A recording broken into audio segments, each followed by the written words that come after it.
नबीला ने जो घर बताया ना बेटा, वो देख कर आती हूँ, पता नहीं कैसा होगा।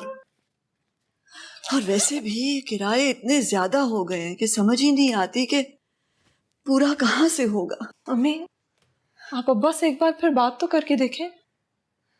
उन्हें एहसास क्यों नहीं है कि हम घर छोड़कर कहाँ जाएंगे? क्या बात करके देखूं बेटा, वो मेरा फोन तक तो उठाते नहीं है। क्या करूं, पांव पड़ जाऊं उनके? अनपढ़ जाहिल होती तो उनके घर के सामने खूब शोर मचाती, लेकिन पढ़ी लिखी हूं, ये भी नहीं कर सकती। खैर तुम छोड़ो, फिक्र मत करो, सब ठीक हो जाएगा इंशाल्लाह।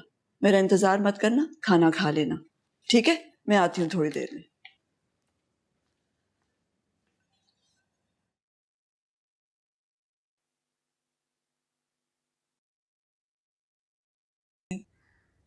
आजकल घर किराए पे मिलना कितना मुश्किल हो गया है।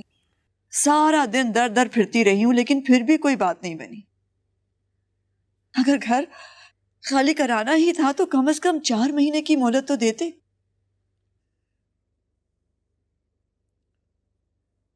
मैं इसमें क्या कह सकता हूँ राफिया, ये तुम्हारा और भाईजान का मसला है, क्योंकि अगर तुम्हें मोहलत चाहिए तो तुम भाईजान से बात करके देख लो। सच्ची बात यह है कि मैंने तो फैसला कर लिया है, मैं तुम्हारे किसी मामले में दखल अंदाजी नहीं करूंगा। आप बाप हैं इन बच्चियों के, क्यों अपनी बेटियों को घर से बेघर कर रहे हैं आप? बाप हूं तो तुम बार बार जिताती क्यों हो? मैं चिता कहाँ रही हूं? आपका फर्ज है कि आप अपनी बच्चियों का हक अदा करें। ओह बाबा, सारे फराइज मेरे ही हैं, मैं ही अदा करूं? बच्चियों का कुछ फर्ज नहीं है, कोई हक नहीं है। कमाल करती हो तुम राफिया। अम्मी बस करे मिन्नतें करना, आपको समझ क्यों नहीं आती? ये आदमी आपका शौहर और हमारा बाप नहीं है, एक खुदगार्ज इंसान है। अंदर जाओ, अंदर जाओ कशफ। इन बेटियों के हुकूक की बात कर रही हो ना? इनके हुकूक की जिन्हें बाप से बात करने की तहजीब तमीज नहीं है। मैं आपसे कोई हक नहीं मांग रही, अगर मेरा कोई हक है भी तो छोड़ती हूं मैं। आप जैसे खुदगर्ज इंसान से किसी चीज की भीख मांगना मैं अपनी तौहीन समझती हूँ। इतना ऊंचा नाक है ना बेटा, तो अपनी मां से कहो कि बार बार फोन करके मुझे मत बुलाया करे। इतनी खुददारी है तो अपने मसले खुद हल कर लिया करे। अब नहीं करेंगी।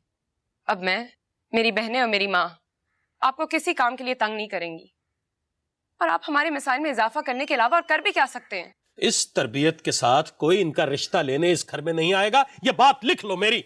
अगर शादी का मतलब ये है कि आप जैसे खुदगर्ज इंसान के साथ अम्मी जैसी जिंदगी गुजारना है, तो मेरी ख्वाहिश है कि कोई मुझसे शादी ना करे।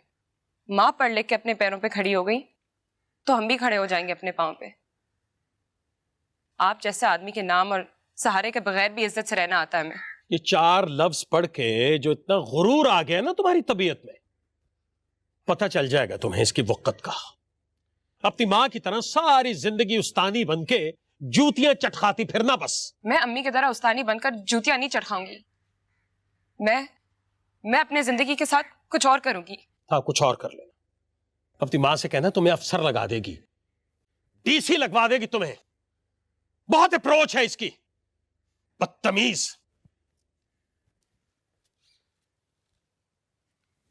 क्या जरूरत थी बाप से मुंहमारी करने की? क्या जरूरत थी? चलो अंदर, अंदर चलो। आप क्यों उस आदमी की मिन्नतें करती हैं? 1 घंटे से मैं अंदर सुन रही हूं।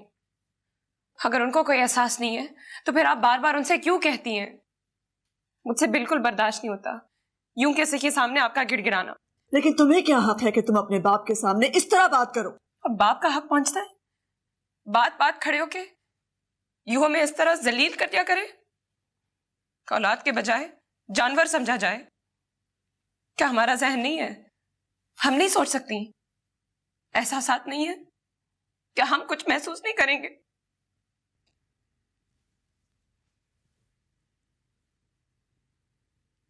देखो बेटा, तुम्हारा बाप अपनी किसी और औलाद से मोहब्बत करे ना करे, लेकिन वो तुम्हें बेहद चाहते हैं।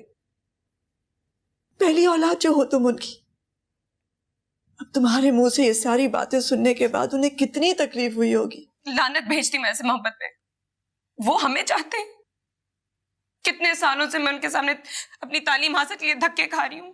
کیا کیا انہوں نے؟